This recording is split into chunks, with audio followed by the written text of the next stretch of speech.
নমস্কাৰ সকলোকে স্বাগতম জনাইছো আৰম্ভ কৰিছো আমাৰ আজিৰ অনুষ্ঠান অভিমত আজিৰ অভিমতত আমি আকৌ এবাৰ জুবিন গাৰ্গৰ সন্দৰ্ভত কিছু কথা আলোকপাত কৰিব বিচাৰিছো আজি 4 মাহ 10 দিন অতিক্ৰম কৰিছে জুবিন গাৰ্গ আমাৰ মাজৰ পৰা নোহোৱা হোৱা ঘটনাই এই 4 মাহ 10 দিন হোৱাৰ দিনটোত আমি আসলতে কি দেখিবলৈ পাইছো সেই সময়ৰ যেটো প্ৰচণ্ড আবেগ মানুহৰ যেটো জনশ্ৰুত জুবিনক লৈ কেনেকুৱা ধৰণৰ পৰিৱেশ পৰিস্থিতিৰ সৃষ্টি হৈছিল আপোনালোকৰ সকলোৰ মনত আছে তথাপিও মই এই মুহূৰ্তত অকণমান এটা দৃশ্য দেখুৱাই ল'ব বিচাৰিছো আজি মানুহৰ সেই আবেগ সেই পৰিৱেশ ক'ৰ পৰা ক'লৈ গুচি গৈছে জুবিন গাৰ্গৰ সেই মৃত্যুৰ ৰহস্য উদ্ঘাটন হ'বনে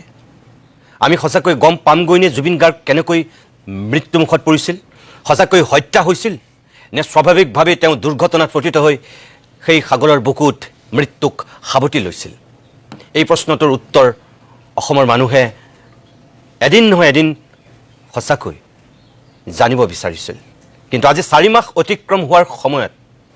আমি সেই পৰিৱেশটোৰ উমান কেনে ধৰণে পাইছো ৰহস্যৰ মাজতেই থাকি যাব নেকি কিছুমান পৃথিৱী বিখ্যাত বৰেণ্য ব্যক্তি যেনেকৈ মৃত্যুৰ ৰহস্যৰ আৱৰ্তত থাকি গ'ল অসমৰো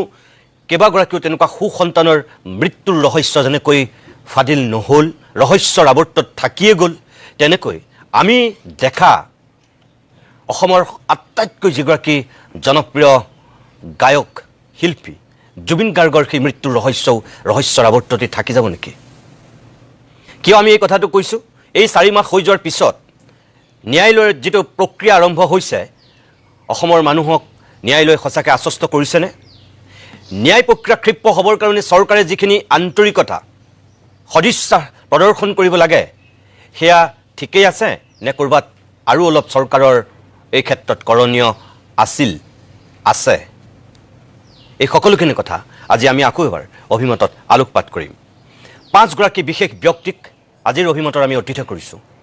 বিশিষ্ট চকু চিকিৎসক লেখক ডক্টৰ শুভকৃংকৰ গোস্বামী আছে আমাৰ মাজত মই আপোনাক অনুষ্ঠানলৈ স্বাগতম জনাইছো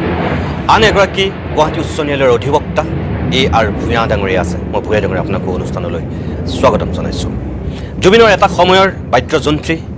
চিৰঞ্জীৱ কাশ্যপ আছে মই চিৰঞ্জীৱক স্বাগতম জনাইছো জুবিন ফেন ক্লাবৰ সভাপতি পিকু বৰগোহাঁই আছে মই পিকু বৰগোহাঁইক স্বাগতম জনাইছো আৰু সৌখিদিনাখনো জুবিন গাৰ্গৰ চৰিত্ৰ হননক লৈ যেতিয়া একাংশ মানুহে ঘৃণনীয় এটা পথ লৈছিল তেতিয়াও সৰব হৈ গোচৰ তৰা অন্যতম এগৰাকী ব্যক্তি জুবিন অনুৰাগী অভিনেতা বৈকুণ্ঠ প্ৰিন্স আছে মই বৈকুণ্ঠক অনুষ্ঠানলৈ স্বাগতম জনাইছো প্ৰথমতে মই প্ৰিয় দৰ্শক মই আপোনালোকক মুখ্যমন্ত্ৰী হিমন্ত বিশ্ব শৰ্মাৰ সেই সময়ৰ কেইটামান বিশেষ বক্তব্য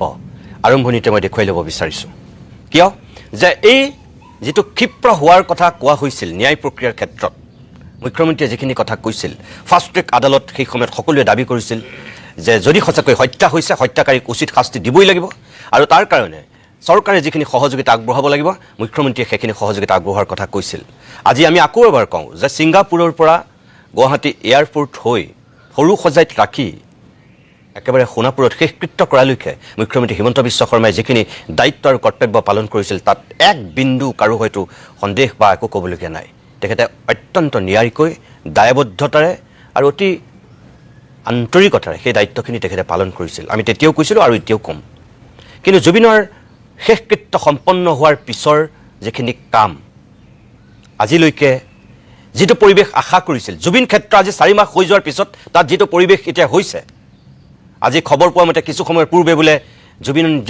যেটো শিলত আউজিছিল তাৰ ওচৰতে থকা আন এটা শিল উঠাই লৈ যোৱা হৈছে ভাঙি পেলোৱা হৈছে নে কিবা বুলি খবৰ আহিছে সঁচানে মিছা নাজানো এতিয়ালৈকে জুবিন ক্ষেত্ৰ কি হৈ আছে আজিৰ দিনত 4 মাহ হৈ যোৱাৰ পিছত এটা দেখোন ইটা চপৰাও পৰা নাই এতিয়ালৈকে এই যে ফাষ্ট ট্ৰেক আদালতৰ কথা কোৱা হৈছিল চৰকাৰে কেবিনেটত সিদ্ধান্ত লোৱাৰ কথা কৈছিল সেই সময়ত বহুতবাৰ মুখ্যমন্ত্ৰী হিমন্ত বিশ্ব শৰ্মাই কৈছিল যে আমি ক্ষিপ্ৰ ন্যায়ৰ ব্যৱস্থা কৰিম আনকি চাৰ্জশ্বিট দিয়াৰ সন্দৰ্ভতো যিবিলাক জল্পনা কল্পনা চলিছিল তেখেতে কৈছিল যে 18 ডিচেম্বৰৰ ভিতৰত 3 মাহ সম্পূৰ্ণ হোৱাৰ আগতে আমি চাৰ্জশ্বিট দিম বুলিছো দিমেই সঁচাকৈ দিছিল 12 ডিচেম্বৰত চাৰ্জশ্বিট দিছিল আৰু তাৰপিছত 16 তাৰিখে তেতিয়াৰ CJM আদালতত প্ৰথমবাৰৰ কাৰণে ভিডিঅ' কনফাৰেন্সৰ যোগেদি এই অভিযুক্তসকলৰ শুনানি লোৱা হৈছিল সেই 16 তাৰিখে যি আৰম্ভ হৈছিল তাৰ পিছত যেতিয়া সেশন কোৰ্টলৈ গোচৰটো গৈছিল এতিয়ালৈকে ছেছন কোৰ্টত আমি যদি চাওঁ তেনেহ'লে দেখিম যে 4টা শুনানি সম্পন্ন হৈছে এতিয়ালৈকে আৰু এই 4টা শুনানিৰ ভিতৰত আমি কি দেখিছোঁ 22 ডিচেম্বৰত 3 জানুৱাৰীত 17 জানুৱাৰী আৰু 22 জানুৱাৰী এই 4টা দিনত আমি কি দেখিলোঁ একেবাৰে শেষৰ দিনটোলৈকে হঠাৎ অভিযুক্তই জামিন বিচাৰি যেতিয়া ন্যায়ালয়ৰ ওচৰত কাষ চাপিছিল ইয়াত যেতিয়া অধিবক্তা সমাজে তেওঁলোকৰ সহযোগ নকৰোঁ বুলি কৈছিল বাহিৰৰ পৰা অধিবক্তা আনি হ'লেও তেওঁলোক ন্যায়ৰ যুঁজত অৱতীৰ্ণ হ'বৰ কাৰণে সাজু হৈছিল সাহস কৰিছিল প্ৰথম অৱস্থাত অমৃতপ্ৰভা আৰু তাৰপিছত ইজনৰ পিছত সিজনকৈ সকলো অভিযুক্তই অধিবক্তা খাৰা কৰি দিলে কোনোবা আহিল দিল্লীৰ পৰা কোনোবা আহিল কলকাতাৰ পৰা আৰু কোনোবা এইখন অসমৰ পৰাই তেওঁলোকক আইনী সাহায্য দিবৰ কাৰণে ওলাই গ'ল প্ৰথম অৱস্থাত সেয়া কল্পনাৰো অগোচৰ আছিল আৰু তাৰপিছত একেবাৰে এই শেষৰ শুনানিৰ দিনাখন আমি কি দেখিবলৈ পালোঁ হঠাৎ শ্যামকানু মহন্ত আৰু সঞ্জীৱন গাৰ্গৰ যি তেওঁলোকে অধিবক্তা নিয়োগ কৰি পেলাই গোটেই আইনী প্ৰক্ৰিয়াত যুঁজিবৰ কাৰণে সাজু হৈছিল হঠাৎ তেওঁলোকে যি জামিন বিচাৰি আবেদন কৰিছিল সেই আবেদন হঠাৎ তেওঁলোকে উঠাই ল'লে কোন অভিযুক্তই কোন জেলত থকা মানুহে নিজে বাৰু জেলত থাকিবৰ কাৰণে আকৌ চেষ্টা কৰে অধিবক্তা নিয়োগ কৰাৰ পিছত জামিন বিচাৰি আবেদন কৰাৰ পিছত কোনে সেই জামিন আবেদন প্ৰত্যাহাৰ কৰে শ্যামকানু মহন্তৰ পত্নীয়ে ঘূৰি ফুৰিছিল কাকতি মিনতি কৰিছিল অধিবক্তাৰ সাহায্য বিচাৰি অসমৰ অধিবক্তাই সহায় নকৰোঁ বুলি কোৱাৰ কাৰণে বাহিৰৰ অধিবক্তা আনি হ'লেও আইনী যুঁজ দিবলৈ সাজু হৈছিল তাৰপিছত হঠাৎ কিন্তু মানুহ হতচকিত হৈছিল যে শ্যামকানুৱে জামিন উজ্জ কৰিছে জামিনৰ আবেদন উজ্জ কৰিছে জামিন বিচৰা নাই কিয় ইয়াৰ কাৰণ কি নেপথ্যৰ কাৰণ কি এই সকলোবিলাক কথা অধিবক্তাৰ পৰা মই জনাৰ চেষ্টা কৰিম প্ৰথমতে মই মুখ্যমন্ত্ৰী হিমন্ত বিশ্ব শৰ্মাৰ সেই আৰম্ভণিৰ সময়ৰ যিবিলাক বক্তব্য তাৰে মাত্ৰ এটা বিশেষ বক্তব্য আৰম্ভণিতে দেখুৱাওঁ চাওকচোন আপোনালোকে কি কৈছিল তেখেতে অসমবাসীক এইটোৱে আহ্বান জনাম যে ভাৰতৰ ন্যায়পালিকাৰ ওপৰত আমি বিশ্বাস ৰাখিব লাগে চৰকাৰে ভুল কৰিলেও ন্যায়পালিকাই ভুল নকৰে যদি ময়ো ভুল কৰোঁ ন্যায়পালিকাই ভুল নকৰে হাইকোৰ্টেও তদন্ত আৰম্ভ কৰিছে আৰু পুলিচৰো তদন্তৰ প্ৰতিবেদন খুব সোনকালে ন্যায়পালিকাই পাই যাব আৰু আমি গণতান্ত্ৰিক দেশৰ ৰাইজ হিচাপে ভাৰতৰ ন্যায়পালিকাৰ ওপৰত বিশ্বাস ৰাখিব লাগে অসম চৰকাৰে অলৰেডি সিদ্ধান্ত লৈছে যে এই গোচৰটো ফাষ্ট ট্ৰেক কোৰ্টত হ'ব তাৰমানে প্ৰতিদিনেই শুনানি হ'ব ফাষ্ট ট্ৰেক কোৰ্টৰ উদ্দেশ্য কি যে আজি এটা দিন দিলে একমাহ পিছত দিন আহিলে এইটো নহয় প্ৰতিদিনেই শুনানি হ'ব গতিকে ন্যায় আমি সোনকালে পাই যাম সেইকাৰণে মোৰ এটাই অনুৰোধ যে মুখ্য ন্যায়াধীশ ডাঙৰীয়াই ফাষ্ট ট্ৰেক কোৰ্ট এখন গঠন কৰক আমি অনুৰোধ জনাম ইতিমধ্যে কেবিনেটত সিদ্ধান্ত হৈছে আমি নিৰ্দিষ্ট সময়সীমাৰ ভিতৰত চাৰ্জশ্বীট দিম ন্যায়পালিকাই তদন্তৰ প্ৰতিবেদন আৰু বাকী সাক্ষীৰ ওপৰত এটা প্ৰক্ৰিয়াৰে ডেফিনেটলি আমাক সকলোকে ন্যায় দিব এয়া আছিল মুখ্যমন্ত্ৰী হিমন্ত বিশ্ব শৰ্মাৰ সেই আৰম্ভণিৰ সময়ৰ বক্তব্য মুখ্যমন্ত্ৰী হিমন্ত বিশ্ব শৰ্মা ডাঙৰীয়া আপোনাৰ প্ৰতি আমাৰ এতিয়া আহ্বান এই কথাকেইটা আপুনিয়ে কৈছিল ক্ষিপ্ৰ ন্যায় দিয়াৰ ব্যৱস্থা কৰিম বুলি আপুনি স্বয়ং মুখ্যমন্ত্ৰী হিচাপে দায়িত্ব সহকাৰে কৈছিল এতিয়া আপোনাৰ প্ৰতি আমাৰ প্ৰশ্নটো এয়া আপুনি হিমন্ত বিশ্ব শৰ্মা হিচাপে কোৱা নাছিল এয়া আপুনি মুখ্যমন্ত্ৰী হিচাপে কৈছিল কেবিনেটত সিদ্ধান্ত লোৱাৰ কথা কৈছিল উচ্চ ন্যায়ালয়ৰ চিফ জাষ্টিছক আপুনি আবেদন দিয়াৰ কথা কৈছিল কিন্তু আজিলৈকেতো ফাষ্ট ট্ৰেক আদালত গঠন নহ'ল আজি 4 মাহ হৈ গ'ল 4টা শুনানি শেষ হৈছে এয়া কি মই ইয়াৰ ভূঞা ডাঙৰ মই আপোনাক সুধিছোঁ এতিয়া মই যিমান দূৰ খবৰ পাইছোঁ খবৰ লৈছিলোঁ এই যে লোক অধিবক্তা যি 5 গৰাকী নিয়োগ কৰিলে এয়াও কিন্তু সংবাদ মাধ্যম পৰিয়ালৰ বা জুবিন অনুৰাগীৰ সকলোৰে হেঁচাত বহুত পলমকৈ সেয়া নিয়োগ কৰা হৈছিল এতিয়া মোক কওকচোন যে ফাষ্ট ট্ৰেক গঠনৰ যিটো প্ৰক্ৰিয়া এইটো কি মই শুনামতে যে এইটো কোৰ্টে নিজেও কৰিব পাৰে আৰু আনফালেদি চৰকাৰে কোৰ্টক আবেদন দিয়ে তাৰমানে চৰকাৰে আবেদন মুখ্যমন্ত্ৰীটো কৈছে কেবিনেটত সিদ্ধান্ত লোৱাৰ কথা আৰু মুখ্য ন্যায়াধীশক আবেদন কৰিম বুলি কৈছিল এই 4 মাহ কিয় লাগিছে আবেদনখন দিবলৈ নে দিলে আপোনালোকেহে গম নাপায় আমি অসমৰ মানুহেহে গম নাপাওঁ চৰকাৰৰ সেই গোপন আবেদনখনৰ কথা কোনটো সঁচা চাওক ইয়াতে আপুনি দুটা কুৱেশ্যন ৰেইজ কৰিছে যে ৱেডাৰ কোৰ্টে নিজাববীয়াকৈ ফাষ্ট ট্ৰেক কোৰ্ট গঠন কৰিব পাৰে নে নোৱাৰে এইটো কোৰ্টৰ আপোনাৰ অনাৰেবল যিটো আপোনাৰ হাইকোৰ্টৰ জুৰিছডিকশ্যনত এনেকুৱা গোচৰ এটা চলে তাৰে প্ৰাইমাৰী যিটো কণ্টেনশ্যন আহে আপোনাৰ ভাৰতৰ সংবিধানৰ দুটা অনুচ্ছেদ স্পেচিফিকেলি দিয়া আছে অনুচ্ছেদ 233 আৰু 234 য'ত কোৱা আছে যে আপোনাৰ মানে দি গভৰ্ণৰে ইন কনচালটেশ্যন উইথ দি আপোনাৰ হাইকোৰ্ট তেওঁলোকে ফাষ্ট ট্ৰেক কোৰ্ট মানে ডে টু ডে হিয়াৰিং বুলি নহয় আৰু মানে ফাষ্ট ট্ৰেক যাতে গোচৰটো খুব ক্ষীপ্ৰভাৱে চলাব পাৰি এটা স্পেচিয়েল কোৰ্ট এটা আপোনাৰ ডেজিগনেট কৰি দিয়ে নিজে কৈছে মই আহি আছোঁ তাতে আপোনাৰ প্ৰচেছটো কেনেকুৱা আপোনাৰ যেতিয়া আপুনি জানিব যে ৰাজ্য চৰকাৰৰ এটা জুডিচিয়েল মানে আইন বিভাগ এটা আছে এই আইন বিভাগে আপোনাৰ অনাৰেবল গুৱাহাটী হাইকোৰ্টত আপোনাৰ এটা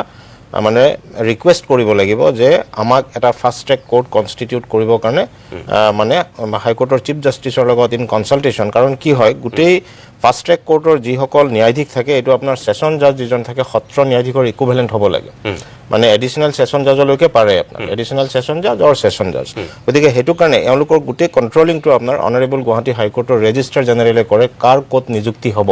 গতিকে এইটো কাৰণে আপোনাৰ কি হয় in consultation with the honourable chief justice আপোনাৰ গভৰ্ণমেণ্টে যেতিয়া ৰিকুৱেষ্টটো পঠাব ৰিকুৱেষ্টটো গভৰ্ণমেণ্টৰ পৰা আহিব লাগিব যে আমি ফাষ্ট ট্ৰেক কোৰ্ট এটা এই গোচৰটো চলাই নিবৰ কাৰণে আমাক ফাষ্ট ট্ৰেক কোৰ্ট এটা কনষ্টিটিউট কৰি দিব লাগে থ্ৰু ৰেজিষ্ট্ৰিৰ থ্ৰু দি আপোনাৰ সেইটো অনাৰেবল চিফ জাষ্টিছৰ তালৈকে যাব অনাৰেবল চিফ জাষ্টিছে আপোনাৰ ইন কনচালটেশ্যন কৰিব তেওঁৰ এডমিনিষ্ট্ৰেটিভ ডিপাৰ্টমেণ্টৰ যিটো পাৱাৰ সেইটো কনচাল্ট কৰি পেলাই তেওঁ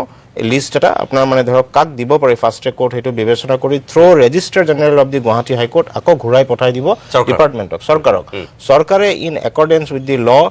by way of a gazette notification issued by the governor of Assam তেতিয়া এটা ফাষ্ট ট্ৰেক কোৰ্ট আপোনাৰ কনষ্টিটিউট কৰি দিব যেতিয়া গেজেট নটিফিকেশ্যনটো ওলাই যাব তেতিয়াহে আমি গম পাম বা জানিব পাৰিম যে ফাষ্ট ট্ৰেক কোৰ্ট এটা কনষ্টিটিউট হৈছে কিন্তু ন্যায়পালিকা আৰু কাৰ্যপালিকাৰ এইটো এটা যৌথ জইণ্ট ভেঞ্চাৰ একদম লাগিবই আপোনাৰ গতিকে চাওক ফাৰ্ষ্ট যিটো ইনিচিয়েটিভ প্ৰপ'জেলটো ক'ৰ পৰা আহিব লাগিব এইটো চৰকাৰৰ পৰা আহিব লাগিব গতিকে আজিলৈকে আমি যিমান দূৰ জানো কাৰণ ময়ো আপোনাৰ যিহেতু গুৱাহাটী উচ্চ ন্যায়ালয়ত আপোনাৰ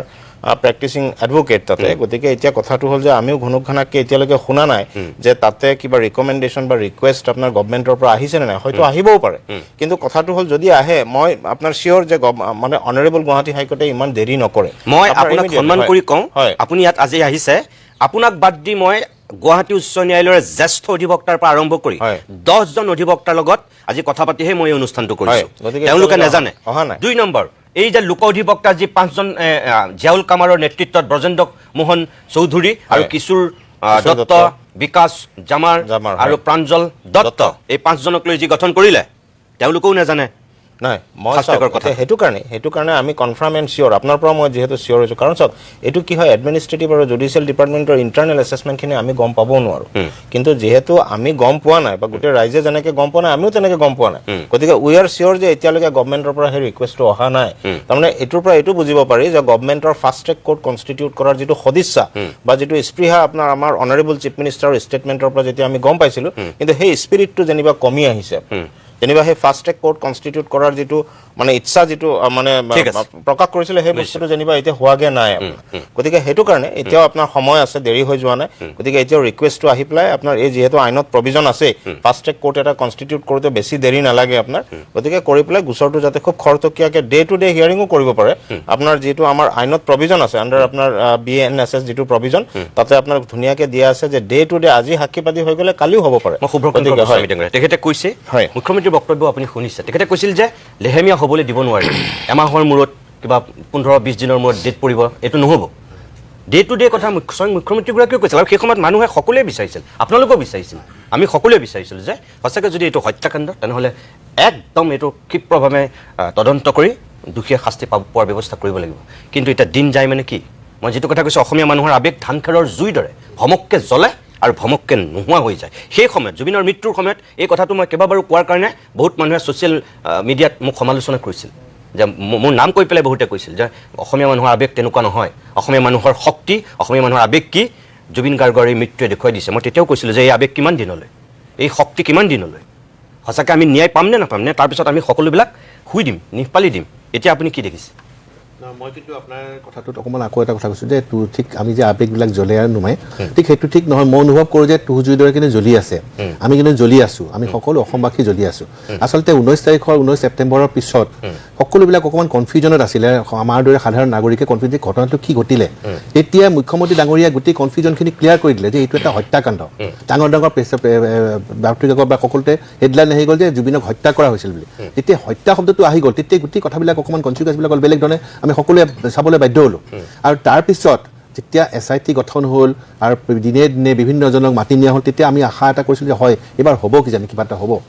তাৰপিছত যেতিয়া দেখা গৈছে এতিয়া এই যে তাৰিখ পে তাৰিখ যিটো আহি আছে তানে এই তাৰিখ পে তাৰিখত 300 উইটনেছ আৰু 12,000 মান ইমান ডাঙৰ পৃষ্ঠাৰ হেৰি গোটেই চাৰ্জশ্বিট এই গোটেইবিলাকৰ বিচাৰ কেতিয়া হ'ব সেই বিষয়ে কিন্তু আমি সাধাৰণ নাগৰিক হিচাপে কিন্তু আমি এতিয়া সন্দিহান হৈ গৈছোঁ আৰু দ্বিতীয়তে ভূঞা ডাঙৰীয়াই কৈছে যে যিখিনি লিগেল প্ৰচেছ সেই লিগেল প্ৰচেছখিনি আৰম্ভ কৰি যদি ফাষ্ট ট্ৰেক যদি কোৰ্টত বিচাৰ যদি কৰা নহয় তেতিয়াহ'লে এই বিচাৰধাৰাটো বছৰকে বছৰ চলি থাকিব তেতিয়া মানুহটো পাহৰি যাব বাধ্য হ'ব গতিকে আমি সকলোকে আহ্বান জনাই বিশেষকৈ চৰকাৰক আহ্বান জনাইছোঁ যে তেওঁলোকে যিখিনি কমিটমেণ্ট কৰিছিল যে ফাষ্ট ট্ৰেক আদালতৰ জৰিয়তে বিচাৰ ক্ষিপ্ৰ হ'ব প্ৰত্যেক দিনে হোৱা নহয় বেলেগ কথা কিন্তু নিশ্চয়কৈ ফাষ্ট ট্ৰেক আদালতৰ জৰিয়তে বিচাৰ ক্ষিপ্ৰ হ'ব এই কথাটো কিন্তু আমি সকলোৱে আশা কৰিছোঁ সাধাৰণ নাগৰিক হিচাপে মই সেইটো আপুনি কি বুলি ভাবে যে তেখেতে কেবিনেটত সিদ্ধান্ত লোৱাৰ কথা কৈছিল মুখ্য ন্যায়াধীশলৈ আবেদন দিয়াৰ কথা কৈছিল এতিয়ালৈকে আমি জনাতো সেইখিনি হোৱা নাই কিয় নাই কৰা এখেতে কৈছে যে চৰকাৰে ক'ৰবাত লেহেমীয়া হোৱাটো বিচাৰিছে যেন তেখেতৰ অনুভৱ আপুনি কি বুলি ভাবে ক'ৰবাত হয়তো লেহেমীয়া হ'ব পাৰে কাৰণ মই এইকাৰণে কৈছোঁ যে এইটো যদি সদিচ্ছা থাকে এইটো ইমান ডাঙৰ কাম নিশ্চয় নহয় লিগেল প্ৰচেছৰ ফালৰ পৰা মই যিখিনি বুজি লোৱা যিখিনি জানিছোঁ লিগেল প্ৰচেছৰ ফালৰ পৰা হয়তো ইমান ডাঙৰ বস্তু নহয় কাৰ্যপালিকা আৰু ন্যায়পালিকাৰ মাজত যদি দুইটাৰ আণ্ডাৰষ্টেণ্ডিঙত যদি কামখিনি হয় তেতিয়া সোনকালে হ'ব লাগে কিন্তু 4 মাহ 18 দিন হৈ গ'ল ইমান দিনলৈকে একো হোৱা নাই গতিকে এতিয়া আশা কৰিছোঁ এতিয়া সোনকালে কাৰণ এটা কথা কিন্তু মই কিন্তু আৰু এইটো কথা মই কৈছোঁ যে ৰাইজৰ যিখিনি আৱেগ সেই 19 ছেপ্টেম্বৰৰ পৰা তাৰপিছত তেখেতৰ মানে শেষকৃত্য সমাপন হোৱালৈকে যিবিলাক আৱেগ সেই আৱেগ কিন্তু শেষ হৈ যোৱা নাই হয় মানে ৰাস্তাত হয়তো ওলাই অহা নাই হেৰি কৰা কিন্তু হ'লেও এতিয়াও যদি যায় জুবিন ক্ষেত্ৰত যদি যায় দেখিব ৰাতিও মানুহ আহি আছে এইটো বলিয়া হোৱা নাই তেওঁলোকৰ এটা আৱেগ আছে তেওঁলোক আহি আছে গতিকে সেই গোটেই কথাবিলাক কিন্তু এতিয়াও কিন্তু আণ্ডাৰ এষ্টিমেট কৰাটো উচিত নহ'ব ৰাইজৰ যিখিনি আৱেগ যে যদি কোনোবাই ভাবিছে যে ৰাইজে পাহৰি গ'ল জুবিনক পাহৰি গ'ল সেইটো কথা নহয় জুবিনৰ যিখিনি আৱেগ সেই আৱেগ কিন্তু আজিও আছে আৰু আমি আশা কৰিছোঁ জুবিনৰ যিখিনি হত্যাকাণ্ড হ'ল আকৌ বাৰে বাৰে কৈছোঁ যে মুখ্যমন্ত্ৰী ডাঙৰীয়াই নিজেই কৈছে এইটো হত্যাকাণ্ড নহ'লে যদি এইটো তেখেতে যদি নকলে হয় যদি কিবা এক্সিডেণ্ট ডেথ হ'ল তেতিয়া হয়তো মানুহে হয়তো এনেকৈ নাভাবিলে হয় একদম তেখেতে নিজে ডিক্লেয়াৰ কৰিছে নিজে ঘোষণা কৰিছে যে এইটো হত্যাকাণ্ড গতিকে হত্যাকাণ্ডৰ যিসকল হত্যাকাৰী সেইসকলক যেতিয়ালৈকে শাস্তি দৃষ্টান্তমূলক শাস্তি যেতিয়ালৈকে নাপায় তেতিয়ালৈকে কিন্তু অসমীয়া ৰাইজ ক্ষান্ত নহয় আপুনি কি বুলি ভাবে যে যিসকল অভিযুক্ত তেওঁলোকে প্ৰথমতে জামিন আবেদনৰ কাৰণে একদম জান প্ৰাণ দি লাগিলে এতিয়া আকৌ দুজনে নিজে উদ্যোগ কৰিছে তাৰ দুটা কথা হ'ব পাৰে এটা হ'ল কি হয়তো ডিলেইং টেকটিক্স কিছুমান খেলিছে 2 নম্বৰতে হয়তো তেওঁলোকে নিজৰ নিৰাপত্তাৰ বিষয়ে হয়তো সন্দিহান হৈছে গতিকে সেইকাৰণে হয়তো পৃথিৱীত নোহোৱা নুবুজা কথা এটা জামিনৰ কাৰণে আবেদন কৰি উঠি সেই আবেদন আকৌ বুদ্ধ কৰা কথাটো একেবাৰে অবাস্তৱ বা কিবা নুশুনা এইটো পৃথিৱীৰ ক'ৰবাত হৈছে নাই নাজানো গুৱাহাটী চাগে উচ্চ ন্যায়ালয়ত এইটো প্ৰথমবাৰৰ কি আমাৰ